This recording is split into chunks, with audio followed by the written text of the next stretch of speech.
Assalamualaikum warahmatullahi wabarakatuh. Wassalam. Alhamdulillah hamdan katsiran tayyiban mubarakan fi kama yuhibbu rabbuna wa yarda wa salatu wassalamu ala nabiyyina Muhammad wa ala alihi wa sahbihi wa man sara ala nahjihi bi ihsanin ila yaumil wa ba'd. Allahumma inna nas'aluka ilman nafi'a wa na'udzubika min ilmin la yanfa'. Ya Allah, kita meminta kepada Engkau ilmu yang bermanfaat, ilmu yang berguna bagi kehidupan kita, bukan hanya sekedar teori, bukan hanya sebuah retorika atau euforia dalam sebuah majelis, tapi ilmu yang kita bawa pulang sebagai oleh-oleh pada malam hari ini, lalu kita amalkan dalam kehidupan kita sehari-hari, dan kita berlindung, meminta perlindungan kepada Allah agar Allah jauhkan kita dari ilmu yang tidak bermanfaat. Rekan-rekan yang dirahmati oleh Allah Subhanahu wa taala, segala puji dan puja kita panjatkan kepadanya Subhanahu wa taala atas segala nikmat, atas segala karunia yang Allah berikan kepada kita. Salah satu nikmat Allah adalah Allah berikan hidayah kepada kita. Allah berikan taufik untuk bisa hadir, untuk bisa belajar di sini, dan semoga Allah pun memberikan taufik kepada kita untuk mengamalkannya.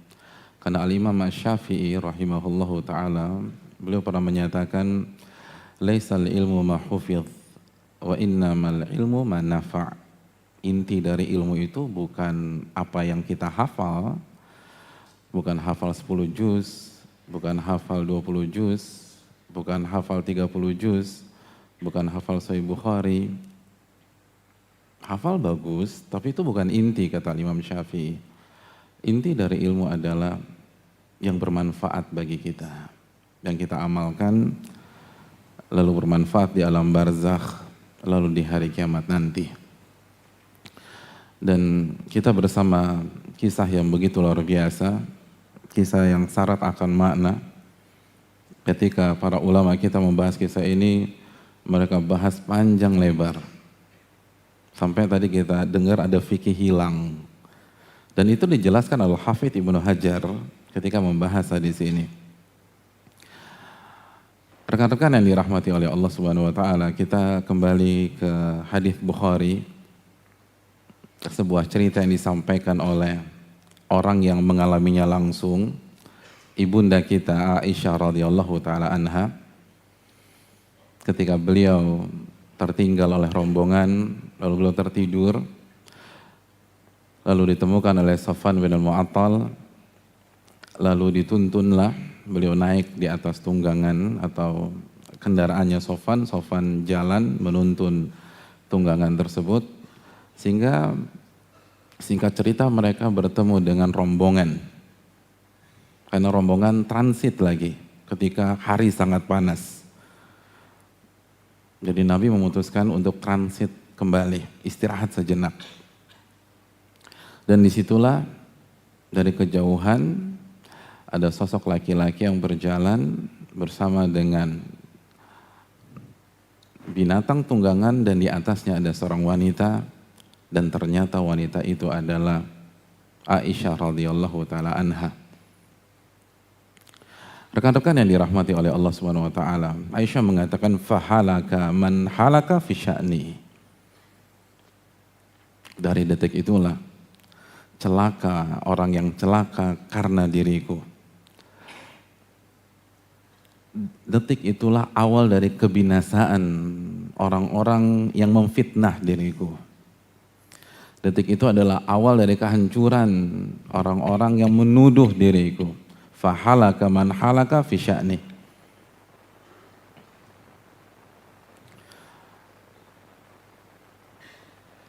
Wa kana alladhi yatawalla kibrahu Abdullah bin Ubay ibnu Salul. Lalu Aisyah melanjutkan, dan otaknya nih, kata Aisyah, aktor intelektual, orang-orang yang pertama kali menghembuskan, memfitnah diriku adalah seseorang yang bernama Abdullah bin Ubay ibnu Salul. Abdullah bin Ubay bin Salul itu sudah mulai memfitnah Aisyah di saat transit. Dia udah bicara ke sana, bicara ke sini, membuat opini buruk tentang Aisyah, membuat black campaign buat Aisyah. Dan Nabi dengar itu. Jadi semenjak transit Nabi udah dengar. Lalu kata Aisyah, faqadimnal Madinah. Lalu rombongan kembali melanjutkan perjalanan dan kita tiba di Madinah. Fashtakautu hina qadimnal Madinah syahra. Lalu aku jatuh sakit selama 1 bulan, kata Aisyah. Wan nasu yufiduna ila qawli ahlil ifki.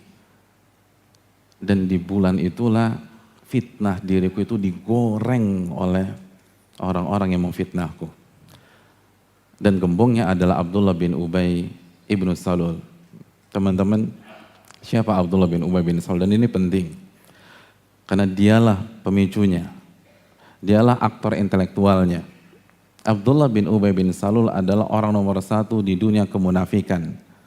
Dialah gembong orang munafik. Awal dari cerita kemunafikannya, jadi sebelum Nabi SAW masuk kota Madinah, dia adalah tokoh besar dari Khazraj. Jadi dia tokoh besar dari Khazraj. Khazraj adalah salah satu suku besar di kota Madinah. Ada Aus, ada Khazraj. Nah, dia dari Khazraj. Dan dia digadang-gadang akan memimpin kota Madinah. Dia kandidat terkuat. Dia kandidat terkuat pemimpin berikutnya di kota Madinah. Semua berpikir dia akan jadi pemimpin. Dan di atas kertas dia menang. Tiba-tiba Nabi Muhammad SAW hijrah dari Mekah ke Madinah. Sehingga buyarlah impiannya jadi pemimpin. Buyarlah impiannya dari penguasa. Buyarlah impiannya untuk menguasai kota Madinah. Menguasai aset-aset kota Madinah, menguasai pohon-pohon atau kebun-kebun korma di Madinah. Hancur dengan kedatangan Nabi kita SAW. Dan mulai dari situ dia benci banget dengan Nabi SAW. Dia hasad. Ya, hasad, teman-teman. Inilah awal dari semua kemunafikan, hasad. Dia sakit hati. Jadi antum bayangkan, antum kampanye udah bertahun-tahun, tiba-tiba di tahun pemilihan lahir tokoh baru dan antum kalah dengan dia. Itu sakitnya luar biasa. Itu yang dirasakan oleh Abdullah bin Ubay bin Salul. Dan dia tahu kekuatannya nggak besar. Mayoritas penduduk kota Madinah menerima Nabi kita SAW. Bahkan kita tahu sejarah tentang hijrah, semua berharap Nabi SAW mau tinggal di rumahnya, semua siap memberikan tanahnya untuk dibangunkan rumah Nabi SAW, semuanya siap memberikan kapling tanah untuk dibangun Masjid Nabawi. Dia berpikir, gimana saya bisa melawan Muhammad bin Abdullah ini? Akhirnya, kalau begitu saya harus masuk ke dalam safnya dan saya obrak-abrik dari dalam. Dia ingin Nabi kita merasakan apa yang dia rasakan, hasad. Dia ingin nikmat yang Allah berikan kepada Nabi hancur sebagaimana dia merasakan kehancuran. Teman-teman yang dirahmati oleh Allah Subhanahu wa taala, kita singgah sejenak dengan sifat yang namanya hasad ini. Karena ini awal dari semuanya. Hadithatul ifki itu awalnya itu hasad. Kemunafikan di kota Madinah salah satunya hasad. Dan kita harus singgah di sini. Kenapa demikian? Karena penyakit kronis. Ini penyakit kronis. Saking kronisnya Al-Imam Ahmad bin Abdul Halim pernah mengatakan, ma khala jasadun min hasad. Gak ada satu jasad pun bersih dari hasad. Gak ada. Gaya bahasa hiperbola yang digunakan. Ada sih, tapi maksud beliau itu fa innahu maradun ghalib. Ini penyakit mayoritas manusia. Jadi saking mayoritasnya, kayaknya nggak ada tuh jasad yang bersih dari hasad. Fa innal karim yukhfi wa innal laima yubdi. Lalu beliau lanjutkan, karena saya rasa nggak ada jasad yang bersih dari hasad, maka orang yang mulia adalah orang yang bisa mengubur sifat itu. Jadi sifat itu ada dalam dirinya, tapi dia lawan. Dia fight melawan sifat hasad, dia kubur. Adapun orang yang jahat, orang yang rusak, yubdi, dia ungkapkan dengan cacian, makian, gibahan, fitnah, jegalan, dan lain-lain. Makanya Al-Hasan Al-Basri pernah ditanya oleh seseorang, hal mu'min yahsud, apakah seorang mukmin bisa mengidap penyakit hasad? Dijawab sama Hasan Al-Basri apa? Dibalikin sama beliau. Ansaka ikhwatu Yusuf, Anda udah lupa ya cerita tentang saudara-saudaranya Nabi Yusuf. Itu kan hasad. Jadi ya pastilah kata Hasan Al-Basri. Kalau anak-anak para nabi saja hasad, ya apalagi Anda. Anak-anak nabi yang mendidiknya Nabi Yakub hasad. Jadi Hasan Al-Basri menjawab, ansaka ikhwatu Yusuf, Anda udah lupa cerita tentang kisah Nabi Yusuf. Itu dibuang ke sumur kenapa? Hasad. Makanya kata Hasan Al-Basri melanjutkan, jangan bermimpi bersih dari hasad. Fa'ammih, tapi Anda kubur tuh penyakit. Selama penyakit itu nggak Anda ungkapkan dengan lisan, dengan tangan, dengan kedua jempol, aman, kata Hasan Al-Basri, aman. Oleh karena itu kita penting, jangan berpikir kita udah hijrah, kita udah ngaji, bersih dari hasad, enggak. Ini penyakit menyeramkan. Cukuplah penyakit ini mengerikan, bahwa kemaksiatan di langit salah satunya karena hasad. Hasad sombong. Kenapa iblis membantah perintah Allah SWT? Hasad. Lalu dia minta agar dikekalkan dan goda anak Adam kan agar Adam dan anak-anaknya nggak dapat sorga. Inti dari hasad apa? Iradatu zawali ni'matillahi alal mahsud. Seseorang itu berharap menghilangkan nikmat Allah dari orang tersebut. Itu hasad. Nah itu intinya iblis kan. Dia berharap biar saya goda tuh anak Adam dan nggak ada yang selamat kecuali sedikit saja. Dan maksiat pertama di muka bumi hasad, Qabil Habil, hasad. Ini ngeri ini. Jadi kalau dua anak Nabi Adam, anak-anak Nabi Yakub hasad, terus kita berpikir karena sudah ngaji di sana, ngaji di sini bersih dari hasad, enggak. Kalau iblis punya penyakit ini, mungkinkah kita bisa gampang terbebas dari penyakit ini? Enggak. Iblis tuh pinternya minta ampun. Israiliyat, kisah-kisah Israiliyat mengatakan dia adalah makhluk yang sangat berprestasi. Makanya dia nggak terima, kenapa saya yang sujud sama Adam? Harusnya Adam yang sujud sama saya. Khalaqtani min nar wa khalaqtahu min tin. Engkau ciptakan saya dari api dan engkau ciptakan dia dari tanah. Kenapa saya sujud sama dia dan prestasinya banyak? Hasad. Bagaimana nikmat yang akan diperoleh oleh anak Adam hilang semuanya, kata iblis. Ini teman-teman, jaga diri kita. Adanya hadithatul ifki itu karena hasad. Sampai ada orang tega-teganya memfitnah istri Nabi itu hasad. Jadi antum bayangin ya, kalau istri Nabi bisa diserang, difitnah gara-gara penyakit ini, mungkinkah kita aman? Enggak. Istri Nabi sampai diserang. Ya kan korban banyak, jangan Aisyah dong, tapi Aisyah yang diserang. Ini hasad. Ya apalagi di dunia kerja, apalagi di dunia kampus, apalagi perebutan ketua BEM, apalagi di partai, apalagi di komunitas, apalagi ikatan alumni. Hadirin, apalagi di dakwah. Sekali lagi, kita belajar buat diri kita, bukan kita tembakkan ke saudara kita. Diri kita. Jadi bercermin, bukan iya, ini kayaknya teman gue kena nih yang begini. Bukan temen lo gitu loh. Bukan teman kita.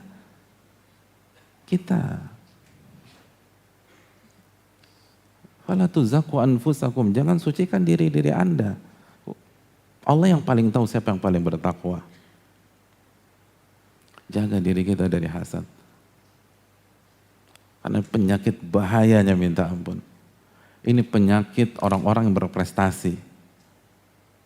Penyakit para tokoh, Abdullah bin Ubay ibnu Salul, tokoh besar. Ini kan tokoh, hasad. Yahudi. Siapa yang meragukan kecerdasan orang Yahudi? Hasad. Hasadan min indi anfusihim. Itu kan firman Allah dalam surat Al-Baqarah ayat 109. Yahudi hasad. Kenapa Nabi dari orang Arab? Harusnya kan kita orang Yahudi. Itu masalah. Nggak terima. Hasad. Jangan coba kalau iblis hasad. Pembunuhan pertama gara-gara hasad. Nabi dibuang gara-gara hasad. Yahudi nggak mau nerima Nabi di Madinah gara-gara hasad. Anak-anak Nabi Yakub gara-gara hasad. Aisyah difitnah gara-gara hasad. Jadi jangan berpikir dan jangan punya ekspektasi terlalu tinggi hidup kita bersih dari dunia hasad. Enggak. Kita bisa jadi penghasad dan sekali di waktu yang sama bisa jadi kita jadi korban orang yang hasad kepada kita. Ya, jaga baik-baik. Ini fatal.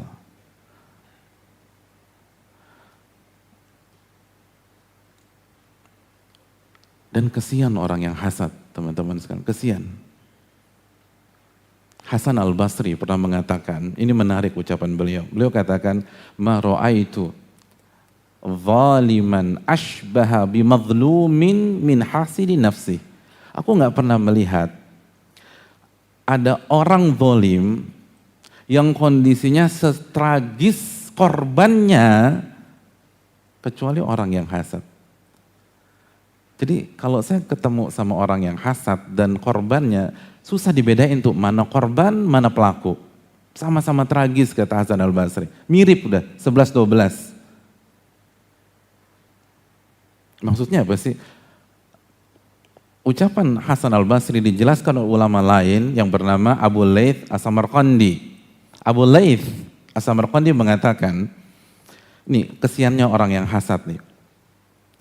Kata beliau, sebelum serangannya mengenai korbannya, dia udah ketampar 5 kali duluan.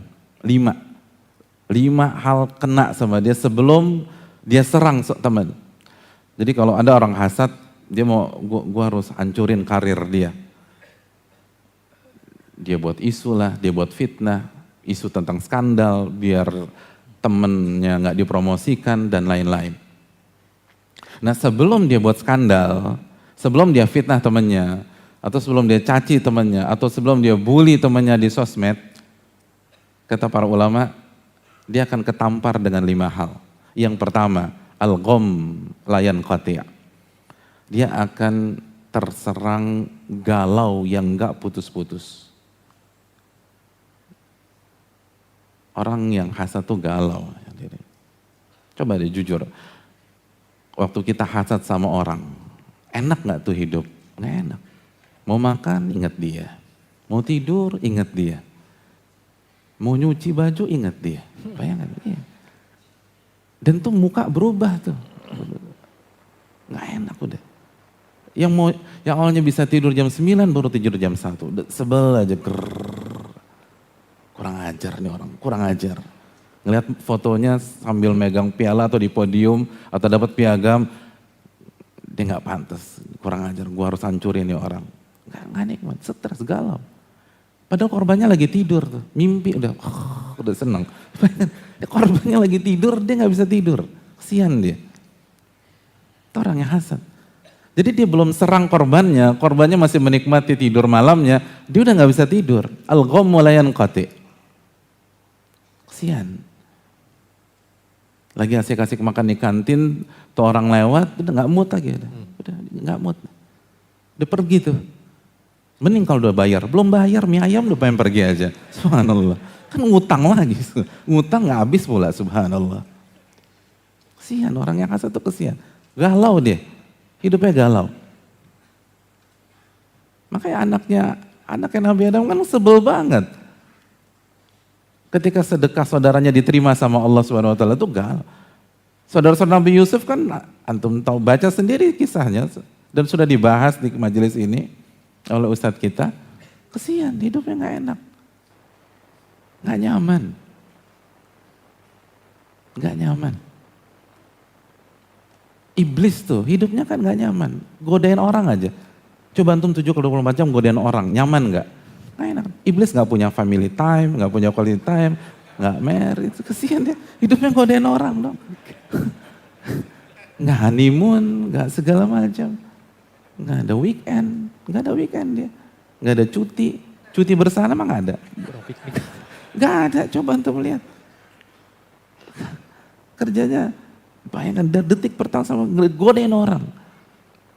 Gak enak hidup godain orang tuh gak enak. Coba aja antum godain teman-teman antum gak enak.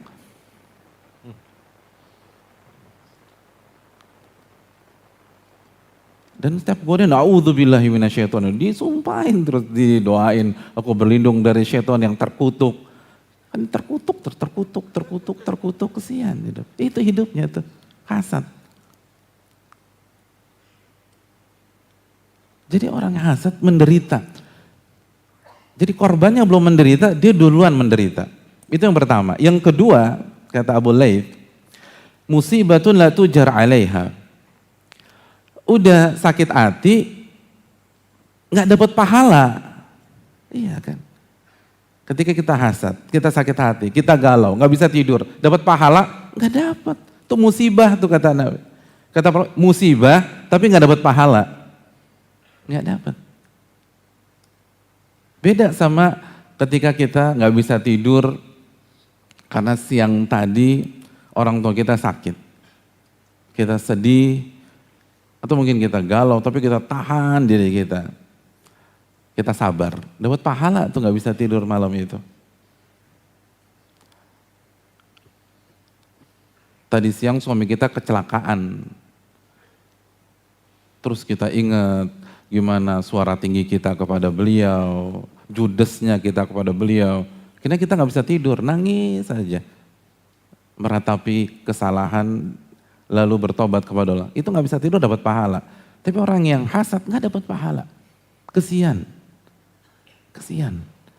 Musibah tapi nggak dapat pahala. Itu yang kedua. Yang ketiga kata Abu Layth rahimahullah, kehinaan dan celaan tanpa dapat pujian. Jadi dia akan melakukan hal-hal yang hina. Dia akan melakukan hal-hal yang kampungan, yang rendahan. Fitnah itu kan hina. Dia akan dicela sama orang. Kalau orang tahu bahwa dia yang ngebully atau dia yang memfitnah, dia akan dicela sama semua orang. Kesian. Jadi hidupnya itu ngerjain hal-hal yang hina, yang jelek, yang rendahan, yang kampungan. Selama hidupnya dia nggak akan bisa buat sebuah mahakarya, sebuah masterpiece, nggak bisa dia. Ya gitu-gitu aja tuh, nyekak sana, jegal sana. Apa enaknya hidup begitu? Lalu yang keempat, sakhatir Rabb. Oh ini yang bahaya nih. Dia akan dimurkai sama Allah Subhanahu wa taala. Dimurkai sama Allah. Kenapa? Karena ada rahasia yang dilupakan oleh orang-orang yang hasad. Ketika dia hasad, sebenarnya atau sejatinya yang dia komplain adalah Allah tabaraka wa ta'ala. Allah salah nih, dia kan gak pantas dipromosiin. Dia kan gak pantas jadi ketua BEM, harusnya gua. Allah salah nih, salah alamat. Subhanallah dibilang salah. Dia gak ngomong Allah salah, tapi ketika dia protes, dia gak terima, Berarti dia gugat yang kasih takdir. Dipikir yang kasih takdir nggak ngerti. Dia lebih pintar. Dia nuduh yang kasih takdir nggak bijak. Dia lebih bijak. Makanya ketika Allah berbicara tentang orang-orang yang hasad dalam surat An-Nisa ayat 54. Apa kata Allah Subhanahu wa taala? Am yahsudunan nasa ala ma atahumullahu min fadli. Apakah mereka hasad kepada manusia atas pemberian-pemberian Allah yang Allah berikan kepada mereka karena karunia Allah? Dia hasadin pemberian Allah ya kata Allah. Berani dia. Makanya kata Al-Qurtubi, ulama tafsir besar Al-Qurtubi, orang yang hasad, dia lupa dia berhadapan dengan Allah Subhanahu wa taala. Yang dia serang Allah. Itu juga yang disampaikan oleh Abu Hatim. Abu Hatim rahimahullah seorang ulama besar, beliau mengatakan orang yang hasad itu yang dia serang takdir Allah Jalla wa ala. Takdir Allah. Kesian. Allah diserang ya habis tuh orang. Habis. Nggak bisa. Mau tinggal di mana? Allah yang kita serang. Dia akan dapat murka Allah SWT. Maka kesian orang yang hasad. Dan dia belum nyerang nih, dia baru hasad aja, habis dia.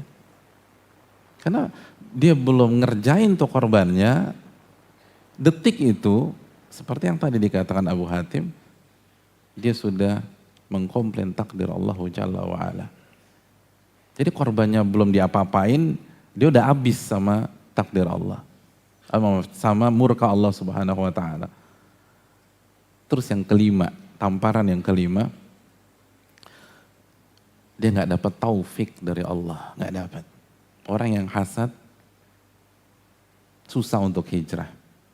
Kalaupun hijrah nggak istiqomah. Walaupun rutin datang ke kajian. Makanya coba buka Al-Baqarah 109 tadi. Wadda kathirun min ahlil kitabi law yaruddunakum min ba'di imanikum kuffaran hasadan min indi anfusihim. Banyak ahlul kitab ingin membuat kalian keluar lagi dari agama kalian setelah kalian beriman. Kenapa? Hasad tuh dalam diri mereka, hasad kata Allah. Hasad. Jadi Yahudi khususnya itu pengen kita murtad. Kenapa? Hasad. Hasad. Dan baca kalimat berikutnya. Mim ba'di ma tabayyana lahumul haqqa. Mereka hasad setelah kebenaran dijelaskan secara gamblang di hadapan mereka. Jadi dia tahu itu yang benar, tahu. Tapi nggak dikasih taufik sama Allah, hasad. Makanya ulama mengatakan orang yang hasad nggak dapat hidayah, nggak dapat. Ya tokoh yang sedang kita bahas saja, Abdullah bin Ubay bin Salul, itu ngajinya kalau malam Kamis di mana? Antum di mana malam Kamis? Abdullah bin Ubay ngajinya di mana? Hari Kamis ngajinya di mana? Abdullah bin Ubay bin Salul ngajinya nih hari Kamis nih di mana? Ini kan udah masuk Kamis ya? Udah masuk Kamis kalian. Malam Kamis. Nah, antum di mana nih? Sisi Singamangaraja. Dia di mana? Masjid Nabawi. Ya Allah, Masjid Nabawi. Antum ngaji hari Kamis sama siapa? Sama Muhammad Nuzul. Dia itu Muhammad bin Abdillah. Muhammadnya sama, tapi kan beda. Nabi, ngaji sama Nabi. Dan Nabi kan ngajinya hari Kamis. Dalam hadis Bukhari. Jadi salah satu waktu beliau kasih nasihat kajian dalam hadis Abdullah bin Mas'ud, riwayat Imam Bukhari, hari Kamis. Gitu. Bayangkan, ngaji sama Nabi nggak dapat hidayah. Ngaji. Sholat Jumat di Masjid Nabawi nggak dapat hidayah. Ini kan beliau mulai memfitnah istri Nabi itu semenjak sebelum sampai kota Madinah. Jadi satu rombongan sama Nabi gak dapat hidayah. Allahu Akbar. Nabi gak dapat hidayah. Tiap hari ketemu Nabi, ngaji sama Nabi, sholat di Masjid Nabawi. Gak dapat hidayah. Yang ada justru memfitnah istri Nabi SAW secara direct dan Nabi secara transit. Itu hasad, hati kotor. Nah begitu juga kita, kalau hasad sama orang, itu taufik dicabut sama Allah Jalla wa'ala. Na'udzubillah, thumma na'udzubillah. Ini penting.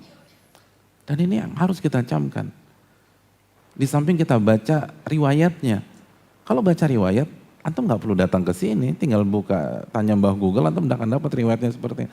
Tapi hikmah-hikmah para ulama seperti ini yang kita butuhkan. Ini kenapa nih? Kok bisa Aisyah difitnah? Kok tega-teganya orang? Dan kasar. Fitnahnya kasar. Dari transit, ini Abdullah bin Ubay bin Salul udah bilang ke beberapa pasukan, bata atau ma bari'at Aisyatu min Safwan wa ma bari'a minha. Aisyah nggak selamat dari Safwan, Safwan juga nggak selamat dari Aisyah. Artinya mereka zina suka sama suka. Jadi bukan pelecehan, ini emang suka nih gitu. Emang kotor tuh Aisyah, itu maksudnya. Suka, bukan dipaksa, bukan dilecehkan. Enggak, emang Aisyah pengkhianat ke Nabi. Sama Sofan, bayangkan, Allahu Akbar.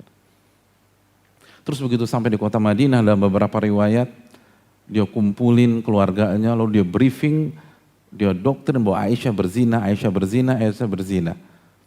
Lalu dia ngumpulin lagi, dia open house, dia kumpulin sahabat orang-orang kota Madinah, lalu dia doktrin lagi, Aisyah berzina.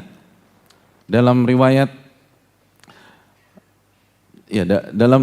Tabari ya, dia bilang gini, imra'atu nabiyyikum batat ma'a rajulin. Istri Nabi kalian tuh itu tidur semalaman sama tuh laki-laki. Lalu pagi-paginya mereka pergi berdua-duaan itu. Bayangkan kalimat yang dia pilih ya, istri Nabi kalian. Kan maksudnya, lalu siapa kan gitu, harusnya kan istri Nabi, harusnya kan gitu kan. Istri Nabi itu tidur semalaman, dia nggak bilang istri Nabi kalian gitu loh. Nabi kalian tuh. Kan kita, lalu nabinya siapa? Kan begitu. Lalu gimana sih? Iya kan. Bahasa emang udah jahat nih orang. Emang kufur. Munafik kan menyembunyikan kekufuran. Casingnya iman. Oh casingnya keren, casingnya sunnah. Iya, casingnya sunnah. Penampilan udah top banget ya. Tapi kufur. Makanya bahasanya istri Nabi kalian itu tidur semalaman. Semalaman, bayangkan semalaman. Bukan yang cuman zina berapa menit, atau semalaman tidur. Allahu Akbar. Itu didoktrin kemana-mana. Sampai sebagian sahabat kemakan. Seperti Hasan bin Thabit. Seperti Mistah bin Uthathah. Seperti Hamnah binti Jahsh. Diomongin lagi, diomongin. Ini nih Abdullah bin Ubay bin Salul. Ini gembongnya nih. Dan Aisyah bilang, dia tuh. Tapi lihat Aisyah berkelas ya. Antum cari riwayat-riwayat itu bahasanya kalem. Dia cuma bilang, kana alladhi yatawalla kibrahu Abdullah bin Ubay ibnu Salul.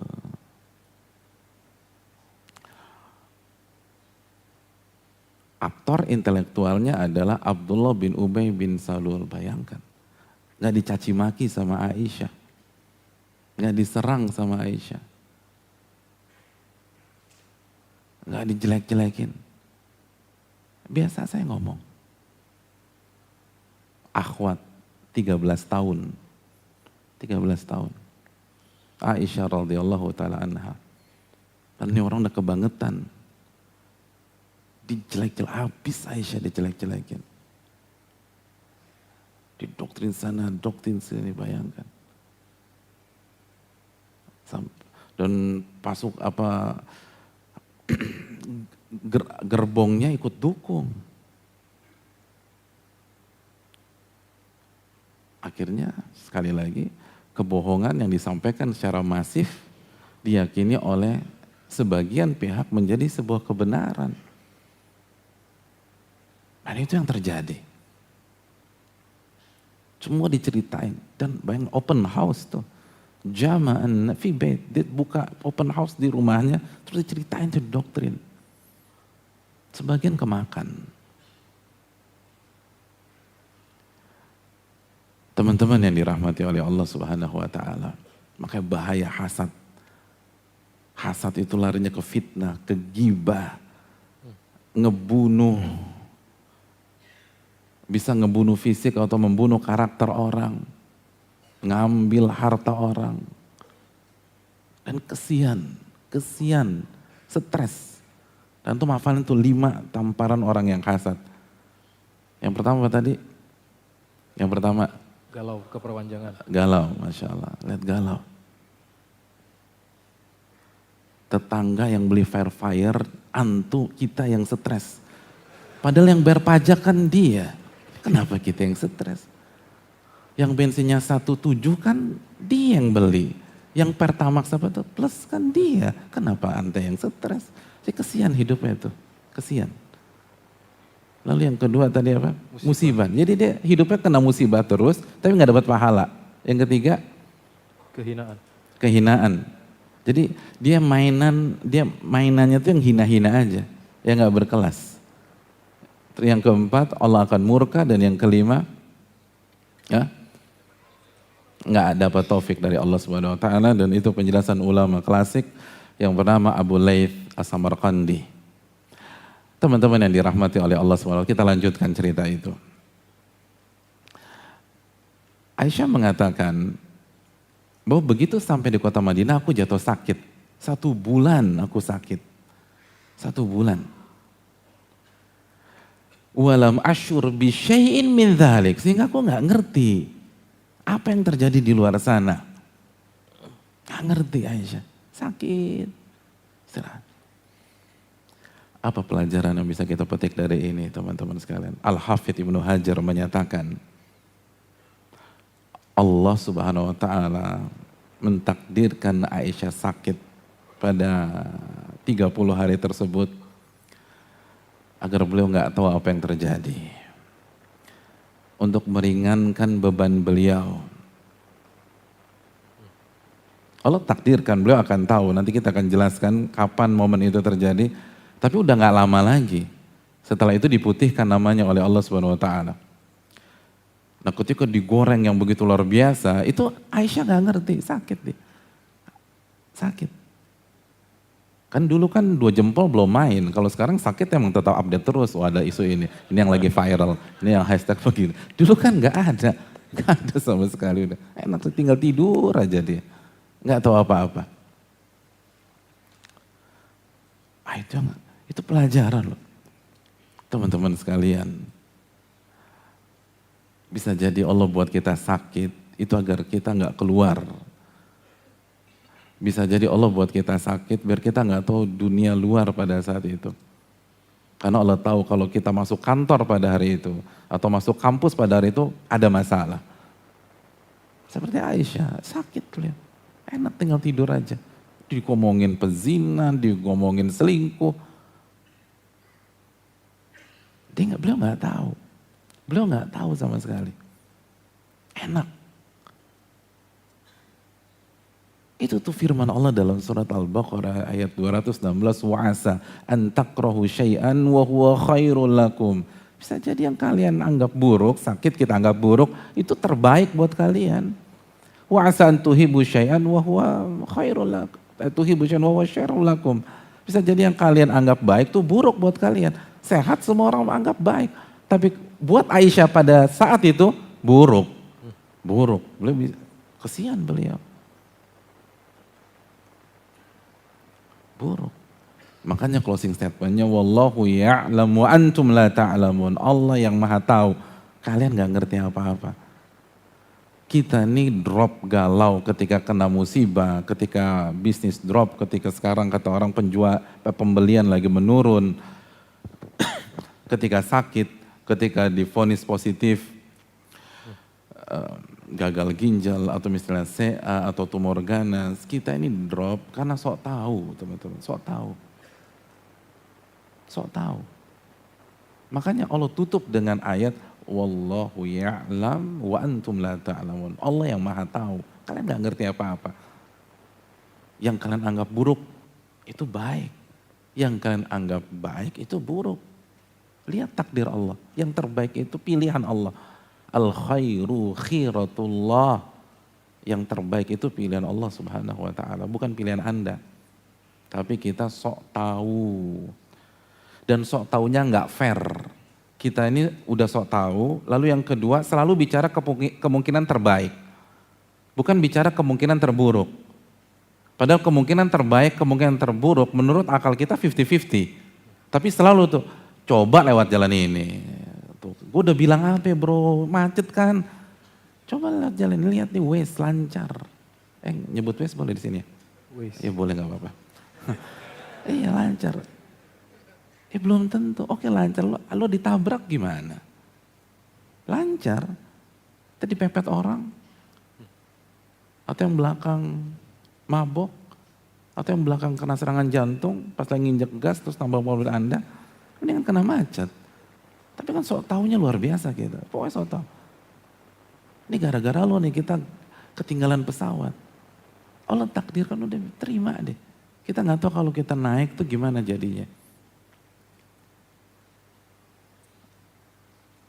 Wallahu ya'lam wa antum la ta'lamun. Dan nanti kita akan tekankan di akhir, ini penting sekali. Karena ayat yang turun untuk membersihkan nama Aisyah itu menjelaskan bahwa semua takdir Allah itu baik. Tapi untuk sakit, lihat Aisyah sakit. Aisyah sakit. Ternyata sakit itu Allah takdirkan karena Allah tahu kalau beliau sehat beliau akan dengar, dan kalau beliau dengar beliau akan tertekan. Allah nggak mau itu. Dan itu bisa terjadi pada saya, antum, antuna, para akhwat-akhwat di belakang. Oleh karena itu kita husnudzon dengan apa yang Allah pilihkan kepada kita. Jangan sok tahu sama Allah. Rekan-rekan yang dirahmati oleh Allah Subhanahu wa taala. Dan sebulan itu kata Aisyah, an-nasu yufiduna ila qawli ahlil ifki. Itu di luar ramenya luar biasa. Rame. Isu yang berkembang, sekali lagi Aisyah berzina dengan Sofwan bin Mu'attal. Sebagian para ulama memberikan faedah kepada kita. Hadirin yang dirahmati oleh Allah Subhanahu wa taala. Kalau di zaman Nabi isu bisa terjadi, apalagi hari ini. Kalau Aisyah dan Sofwan bin Mu'attal bisa diserang, apalagi kita-kita. Oleh karena itu, hati-hati dengan isu. Jangan gegabah menelan isu. Apalagi isu yang berkaitan dengan orang yang berusaha bertakwa kepada Allah. Orang-orang yang berusaha mendekat kepada Allah Subhanahu wa taala. Saya ulangi ucapan dari Buya Hamka hafizahul rahimahullah, orang-orang besar dia akan diuji dengan pujian dan celaan. Semua orang besar dicela, pas semua. Nabi Muhammad SAW dicela. Kalau semua celaan atau isu kita telan mentah-mentah, silakan Anda cela Nabi kita SAW. Dan Allah dicela. Allah dicela. Makanya orang bijak tidak menelan semua isu. Antum bayangkan Aisyah dan Sofwan bin Mu'attal. Sofwan bin Mu'attal itu sahabat tulen. Sahabiyun fadil kata Pak. Sahabat tulen. Dia nggak pernah berzina. Nggak pernah berzina. Dalam hadis Abdullah bin Abbas, Dia katakan, ma yakrubun nisa'a qatta. Saya tuh nggak pernah PDKT sama perempuan. Nggak pernah. Dalam riwayat dia katakan, ma asabtu imra'atan qat halalan au harama. Saya nggak pernah menyentuh wanita, baik yang halal apalagi yang haram. Baik yang halal apalagi yang haram. Makanya sebagian ulama mengatakan Sofwan pada situ jomblo. Sama kayak banyak antum ya. Soalnya aminnya kalau jomblo paling kencang katanya, saya dapat kabar. Jadi dia nggak pernah megang perempuan. Antum bayangin nggak sih, laki-laki kerjanya ibadah terus, nggak pernah kenal sama perempuan, nggak pernah PDKT, terus tiba-tiba berhadapan dengan istri kiai, nyai, itu gimana nggak shock? Itu nggak bisa ngomong, nggak bisa bergerak, udah gemeter lagi. Nyai depan dia, gimana mau ajak salaman, mau rangkul-rangkulan, mau zina? Dia nggak pernah ketemu sama perempuan. Artinya nggak pernah berdekatan, PDKT, nembak, atau buat janji, atau ngerayu, atau gombalin, nggak ada. Nggak, Sofwan tuh nggak pernah nyentuh, nggak pernah deket-deket sama perempuan, jaga jarak. Tiba-tiba ketemu Aisyah, masa dia bisa berzina? Gak mungkin. Dan Sofwan bin Mu'attal, kenapa dia terlambat? Kenapa beliau terlambat?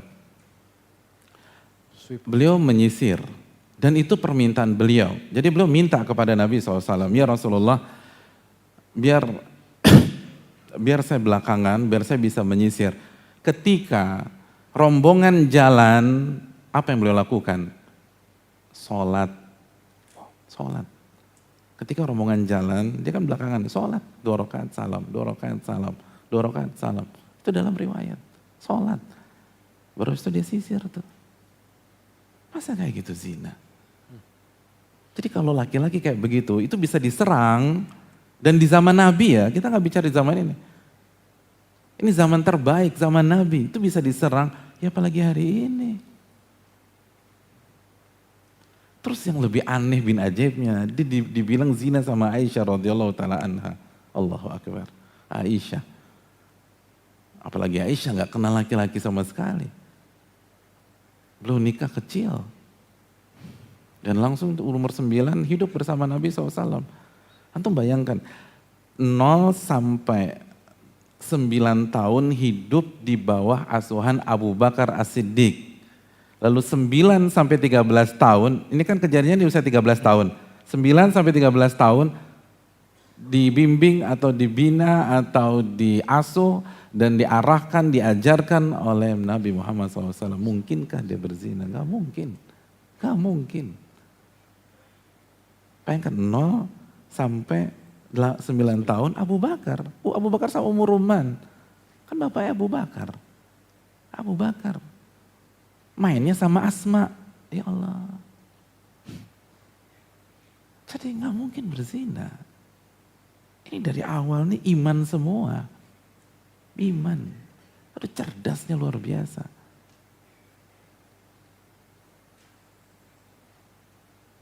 Dan terus dia mau nyari laki-laki kayak apa sih?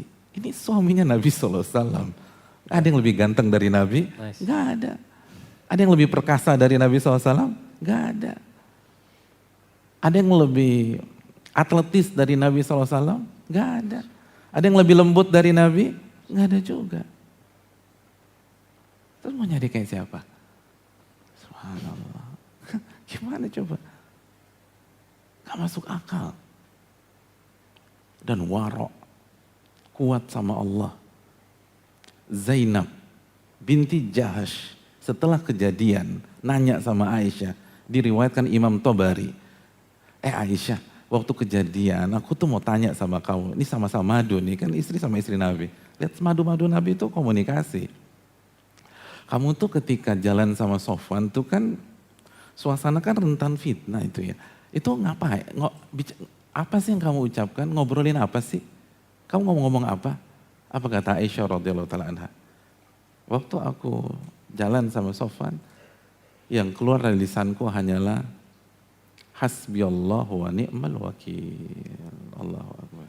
Hasbiyallah wa ni'mal wakil. Kata Zainab, itu mukmin tuh, itu mukmin. Itu ucapan orang-orang beriman. Jadi sepanjang perjalanan hasbiyallah wa ni'mal wakil. Hasbiyallah wa ni'mal wakil. Enggak main gadget, enggak 13 tahun. Hasbiyallah wa ni'mal wakil. Kita umur 5 tahun begini sekarang, 5 tahun. 3 tahun begini udah, 3 tahun. 13 tahun, hasbiyallah wa ni'mal wakil. Hasbiyallah wa ni'mal wakil. Bukan nyari wifi ya. Atau minta tethering sama Sofan, minta tethering dong, gue gak punya sinyal. Hasbiyallah wa ni'mal wakil. Allahu Akbar. Itu dituduh zina, tuh bayangkan. Nah ini sekali lagi cerita seperti ini jangan hanya jadi pengantar tidur. Artinya kata para ulama, kalau ini bisa dialami oleh Aisyah, dialami oleh Sofwan, apalagi orang-orang di bawah dia. Apalagi di lingkungan yang tidak bertakwa kepada Allah. Apalagi di lingkungan yang rentan fitnah. Apalagi di lingkungan yang unsur duniawinya cukup kuat. Di dunia kampus, di dunia perkantoran, di jalanan, di rumah tangga kita. Ini hati-hati. Isu itu kalau bisa terjadi pada saat itu lebih mungkin terjadi pada hari ini. Kan dari matematika bukan nggak boleh lagi, nggak masuk akal udah. Aisyah dituduh berzina sama Sofwan nggak masuk akal. Makanya kan Abu Ayyub simpel aja. Nanya sama istrinya, kira-kira kamu kalau dalam kondisi Aisyah mau gak zina? Ya gak mungkin lah. Aisyah lebih baik daripada kamu. Selesai perkara. Case close. Simple. Aisyah lebih bertakwa dari kamu. Kalau kamu aja gak mungkin apalagi Aisyah. Tapi bisa tuh. Dan yang luar biasanya sekali Hasan bin Thabit tuh kemakan. Sekali Mistah kemakan. Itu luar biasa. Itu menunjukkan teman-teman, itu telinga kita lemah. Telinga kita lemah.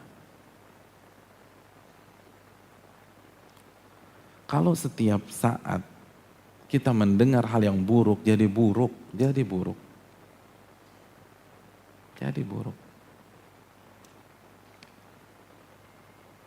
Dan ini, kalau ini terjadi apa lagi sekarang? Ya makanya kan kalau kita baca buku-buku buku-buku politik dan lain sebagainya, banyak tokoh misalnya itu maju ke sebuah pemilihan dan kalah telak, padahal dari awal hitung-hitungan politiknya dia nggak mungkin menang. Tapi kenapa dia tetap maju? Pembisiknya bilang bisa Pak, insya Allah maju Pak, bisa ini dapat nih, maju habis sudah. Itu pemain-pemain kelas. Ini bukan levelnya kecamatan, bukan kelurahan. Dan pengalaman bukan 1-2 tahun. Tapi tetap manusia teman-teman. Manusia. Pengalaman puluhan tahun di sebuah bidang. Tapi kalau dicekokin terus di telinganya hal yang buruk, jadi buruk dia. Jadi buruk. Makanya teman-teman kalau pengen hijrah, itu jaga. Itu harus disensor, nggak boleh setiap suara masuk ke telinga kita, habis kita. Nggak bisa setiap orang bicara ke telinga kita, berantakan. Nggak semua isu kita dengar. Nggak semua isu kita dengar. Nggak semua yang lagi viral kita buka. Enggak. Bisa jadi itu awal dari kehancuran kita. Hasan bin Thabit itu siapa sih? Hasan bin Thabit itu penyair Nabi SAW. Tiap saat tuh ngebelain Nabi, ngebelain lagi. Lah kok bisa ini nyerang istri Nabi pada saat ini? Alim. Penyair tuh bukan orang bodoh. Orang cerdas. Di zaman itu sastra Arab itu sedang berada di masa keemasan. Orang bisa hafal 100 bait sekali dengar. Sekali dengar 100 bait hafal, diulang lagi.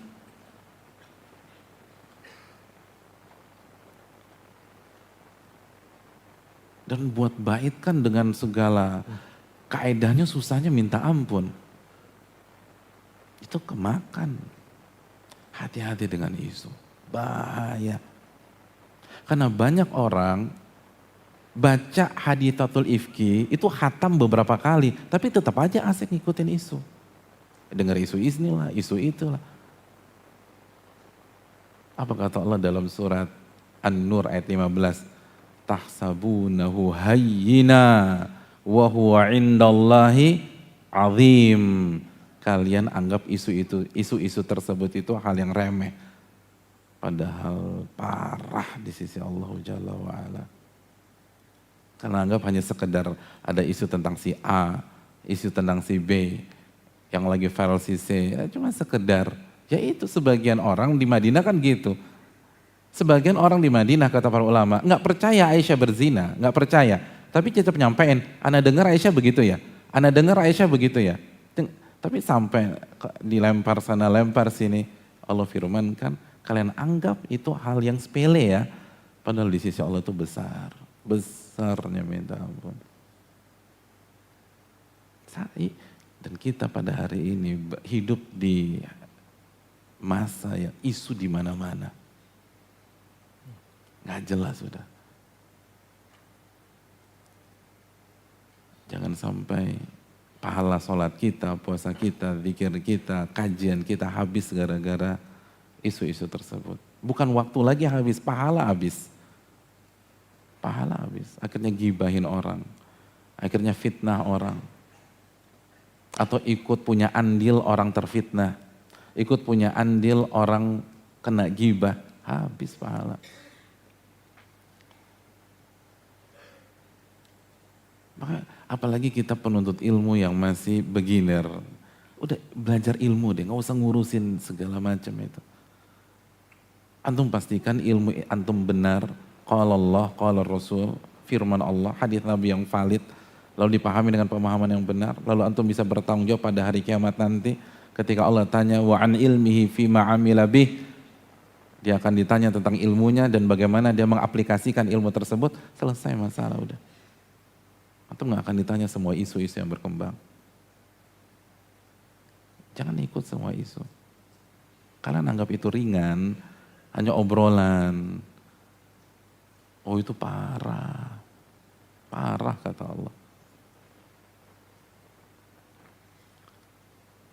Oleh karena itu rekan-rekan yang dirahmati oleh Allah sekali lagi. Masalah isu ini fatal. Sebulan kata Aisyah terombang ambing. Dan itu kota itu isinya ahli sholat. Kota itu isinya ahli tahajud. Kota itu isinya ahli qiraatil Quran. Kota itu isinya ahli zuhud. Kota itu isinya ahli jihad. Kota itu isinya orang-orang yang saling mencintai karena Allah. Itu bisa tuh. Ya apalagi kita. Jaga diri kita dari isu. Jaga lisan kita. Jaga jempol kita, nih bahaya nih. Karena semua akan ditanya oleh Allah Jalla wa'ala. Hadirin rekan-rekan yang dirahmati oleh Allah.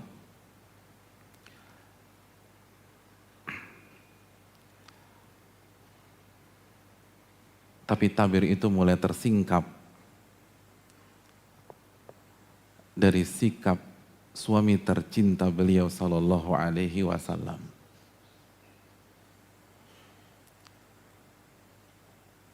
Itu awal dari tanda tanya di dalam hati Aisyah.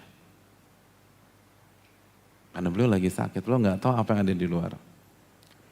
Tapi sikap sang suami tercinta itu ada perbedaan. Kata Aisyah, ya ribuni. Sedikit membuatku bertanya-tanya. Bagaimana sikap Nabi? Kita akan bahas insya Allah pada kesempatan berikutnya. Wassalamualaikum warahmatullahi wabarakatuh. Masya Allah. Ustaz, jazakallah khair Ustaz. Ustaz boleh nambahin nggak Ustaz? Mungkin yang buat isu itu kurang piknik Ustaz ya. Oke, kita buat tanya jawab. Buka tanya jawab maksudnya. Silakan terus. Oke, jazakumullah khairan Ustaz. Kita langsung lempar tanya jawab. Dan seperti biasa kita akan ada tetap sesi tanya jawab di area bazar. Dan untuk antum semua silakan minta sesi kepada panitia yang bertugas di bawah agar bisa bertanya jawab dengan Ustadz Nuzul Zikri Hafizahullah. Silakan bagi Sister Side dulu ya yang mau bertanya, dan mohon untuk yang ada hajat harus meninggalkan tempat, tetap tenang. Tapi kalau bisa mendengarkan kajian ini sampai nanti selesai itu akan lebih baik. Sisters boleh duluan untuk bertanya. Mikrofonnya sudah siap panitia?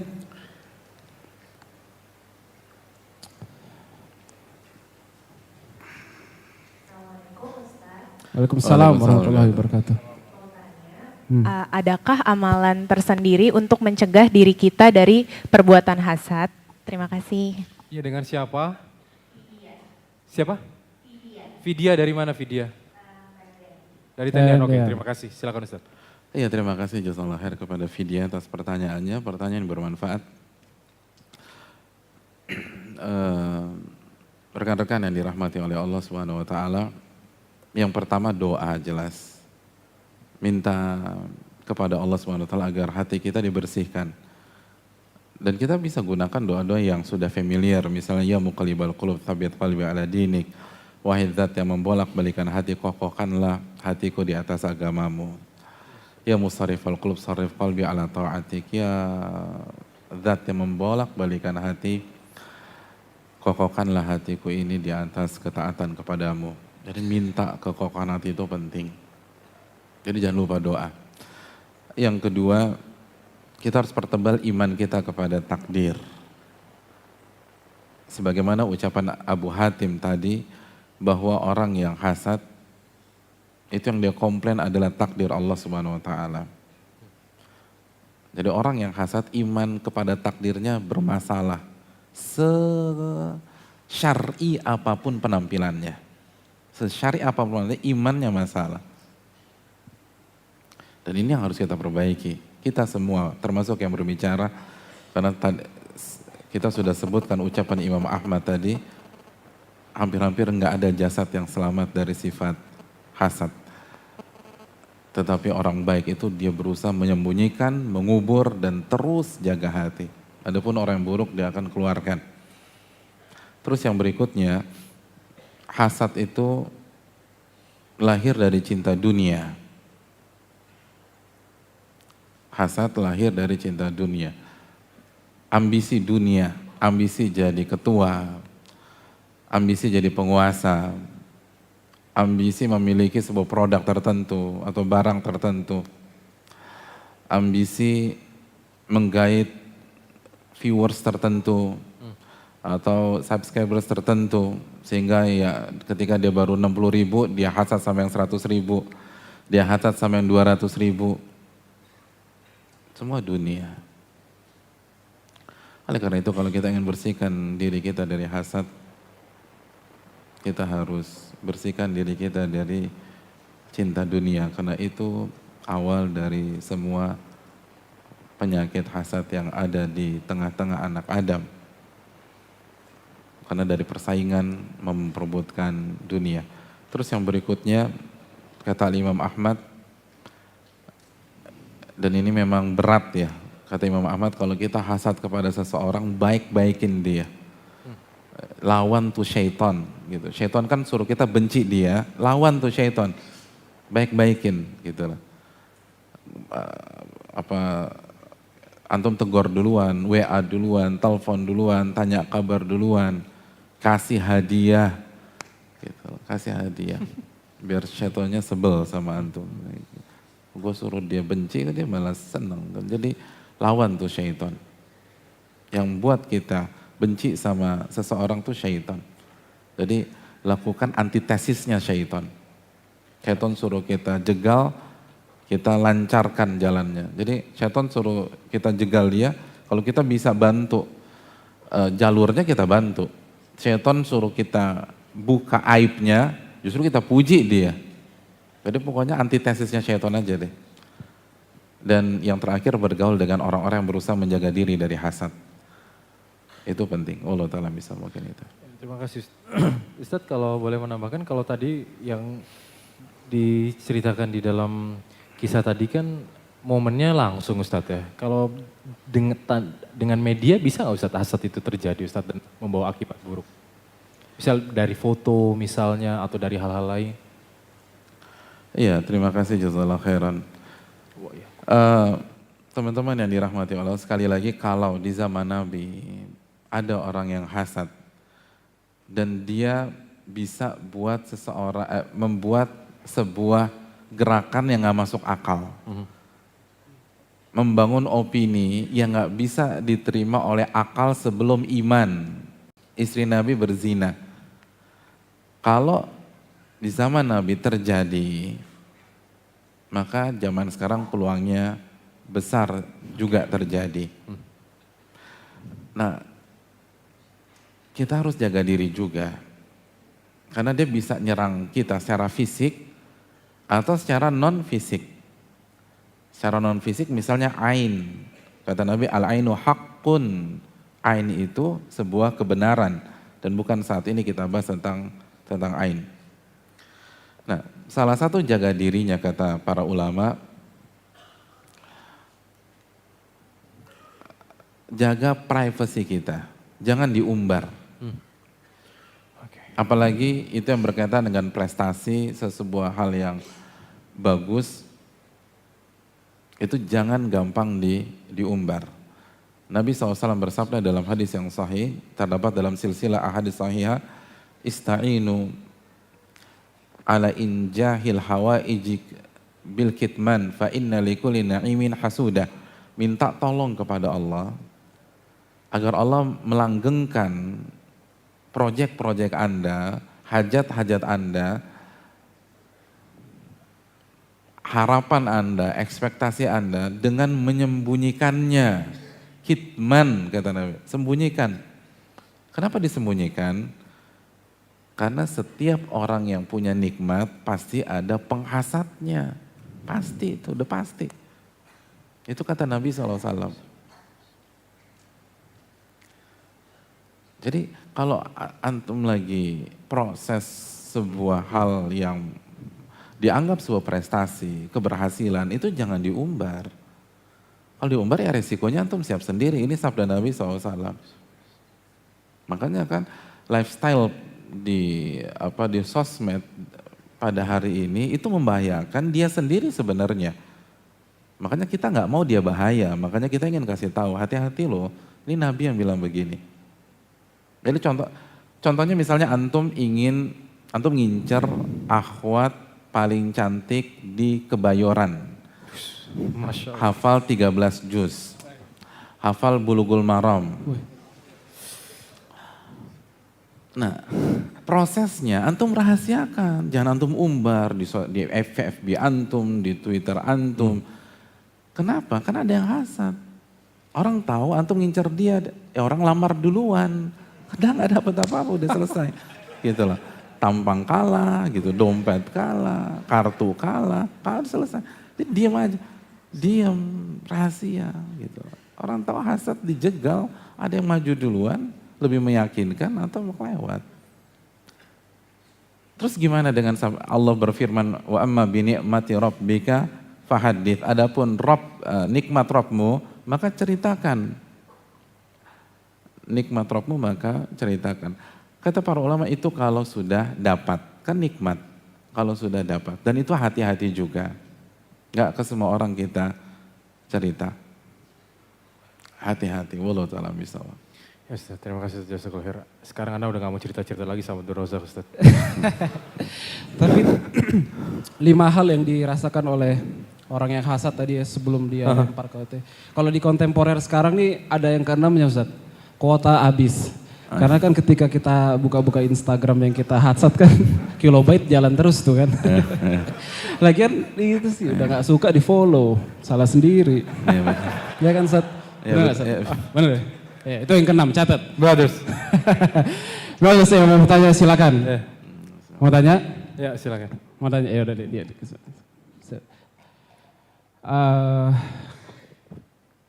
Ya. Silakan nama dan asalnya. Dipencet. Ya. Assalamualaikum warahmatullahi wabarakatuh. Assalamualaikum. Ya, saya Azmi dari Depok. Azmi, silakan Azmi. Ya Azmi silahkan. Ya Ustadz, mau nanya, kalau sering berprasangka buruk, apakah itu udah termasuk dari bumbu-bumbu hasad? Ya.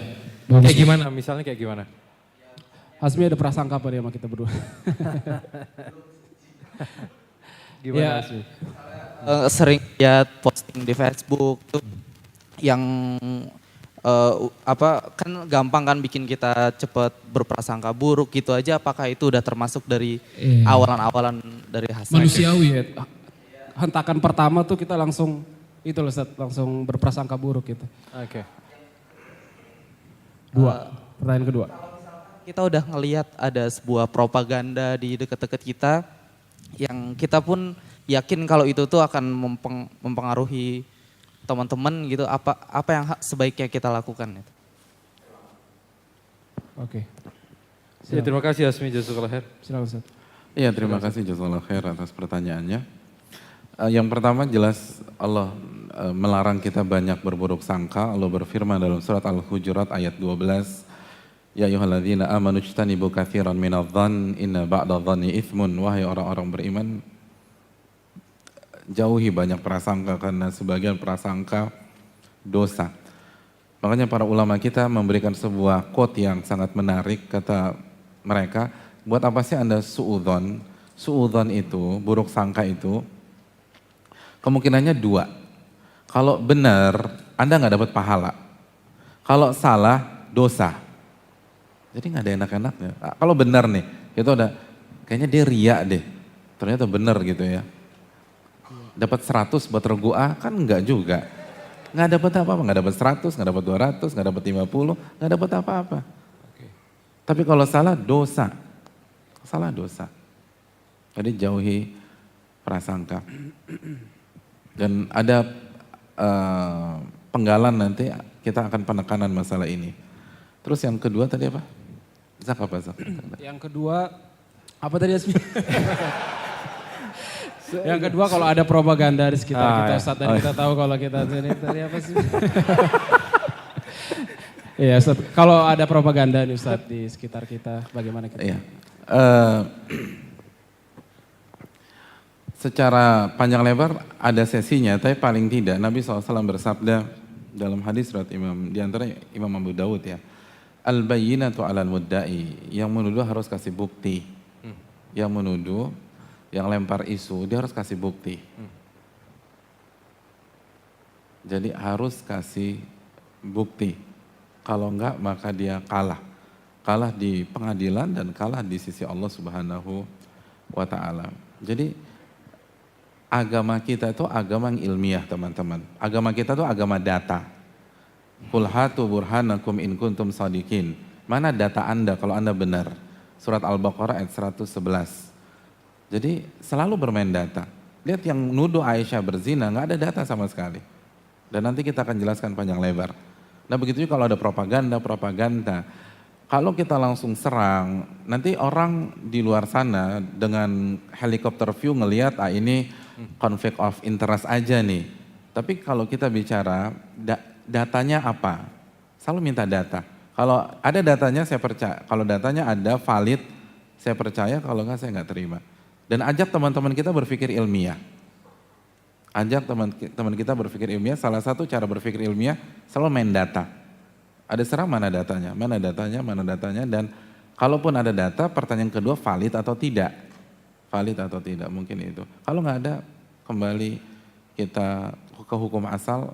Sekali lagi hukum asalnya teman-teman sekalian, hukum asalnya kita husnudzon, baik sangka dengan sesama muslim, siapapun itu. Baik yang ngaji bareng maupun yang nggak ngaji bareng.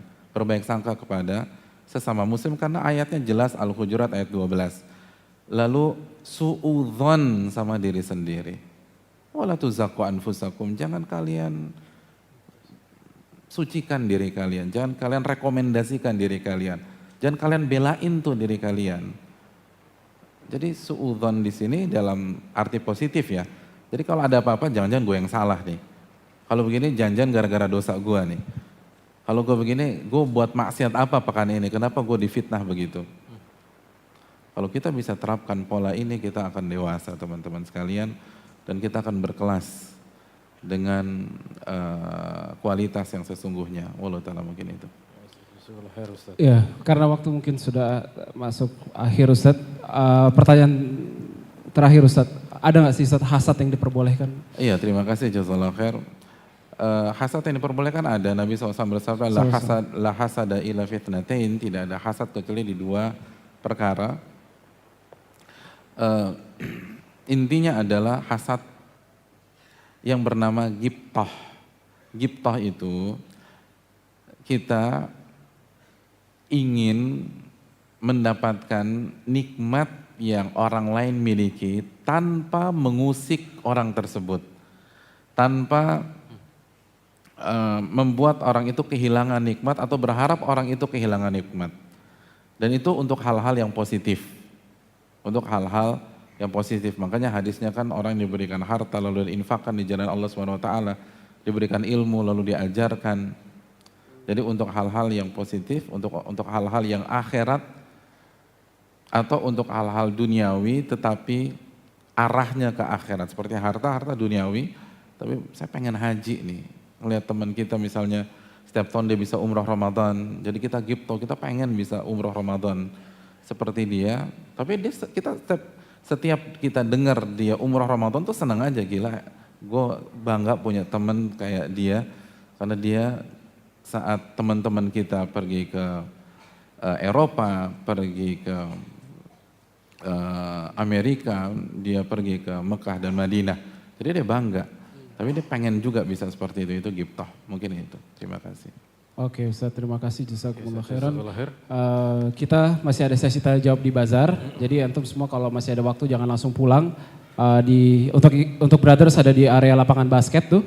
Untuk sisters ada di area ketika turun tangga dari sebelah kiri kami ini langsung belok kiri di bawah tenda panitia. Nanti insya Allah Ustadz akan ke sana dan melayani pertanyaan dari brothers dan dari sisters.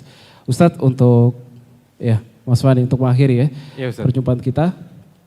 Mungkin ada kesimpulan atau yang bisa kita bawa pulang untuk oleh-oleh brothers and sisters sekalian. Iya, terima kasih jazakallahu khairan. Intinya bahwa kisah-kisah di dalam Al-Quran dan sirah Nabi SAW itu dipaparkan, disuguhkan kepada kita untuk kita ambil ibrah, untuk kita ambil pelajaran, bukan hanya menjadi pengantar tidur malam atau pengantar tidur siang. Jadi itu yang harus kita tekankan. Apa hikmah di balik itu semua, apa pelajaran kehidupan. Dan kita bicara real, kita nggak bicara fiksi, kita nggak bicara fake, kita bicara tentang sesuatu yang terjadi dan bukan hanya sekedar teori. Dan lagi-lagi kisah ini sosok utamanya adalah seorang anak mudi yang sekaligus ibunda kita, istri dari Nabi SAW, dan ketika beliau mengalami ini, beliau berusia 13 tahun. Walaupun ada khilaf, ada yang bilang 12 tahun, ada yang bilang 13 tahun, ada yang bilang 14 tahun. Sebagian ulama sirah mengatakan, dipastikan beliau belum berusia 15 tahun. Dan pendapat yang kuat, walau ta'ala dengan keterbatasan ilmu saya, itu 13 tahun. Jadi bayangkan, anak muda usia 13 tahun, itu sangat menginspirasi kita kalau kita dengarkan, bukan hanya sekedar dengarkan, tetapi juga ambil pelajaran-pelajaran kehidupan di balik itu semua. Walaupun konsekuensinya, kisah ini akan sedikit lama, dan ada beberapa faedah yang mungkin agak sedikit panjang dibahas, tapi kalau itu penting dan kita butuhkan dalam kehidupan sehari-hari, kenapa enggak? Kenapa enggak? Karena itu akan bisa jadi penentu kita di dunia maupun di akhirat. Ini yang bisa disampaikan. Subhanakallahumma wa bihamdika, la ilaha illa anta, astaghfiruka wa atubu ilaik. Assalamualaikum warahmatullahi wabarakatuh. Terima kasih kepada Ustaz Zulkifli Hafizahullah.